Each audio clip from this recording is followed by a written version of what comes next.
New York کے علاقے Brooklyn کی مسجد کی سابقہ انتظامیہ کے رکن کو پولیس نے چندے پر جھگڑے کے بعد گرفتار کر لیا۔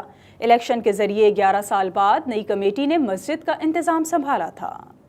نیو یارک کے علاقے بروکلن میں پاکستانیوں کی سب سے بڑی مسجد مکی مسجد کے سابق انتظامیہ کے ایک رکن اکرم امین خان کو بعد نماز جمعہ گرفتار کر لیا گیا۔ ان کے خلاف حال ہی میں منتخب ہونے والی مسجد کی نئی انتظامیہ کے رکن بلال خان نے پولیس کو درخواست دائر کروائی تھی۔ ان کا کہنا تھا کہ امین خان اور ان کے ساتھیوں نے مل کر انہیں تشدد کا نشانہ بنایا۔ پولیس کی جانب سے گرفتار کیے گئے امین خان کو ہتھکڑیاں لگا کر تھانے لے جایا گیا، جہاں انہیں 2 سے 3 گھنٹے میں سمن دے کر رہا کر دیا گیا۔ گزشتہ ماہ 11 برسوں کے بعد مکی مسجد میں الیکشن منعقد ہوئے، جس میں نئی انتظامیہ کو منتخب کیا گیا۔ مکی مسجد میں ہر جمعے کو چندہ جمع کیا جاتا ہے اور اس چندے کو انتظامیہ بینک میں موجود مسجد کے اکاؤنٹ میں جمع کرواتی ہے۔ مسجد میں جمع ہونے والے چندے کو گزشتہ جمعے کو پرانی انتظامیہ کے رکن امین خان نے لیا، جسے نئی انتظامیہ کے رکن بلال خان کے روکنے پر جھگڑا ہوا تھا۔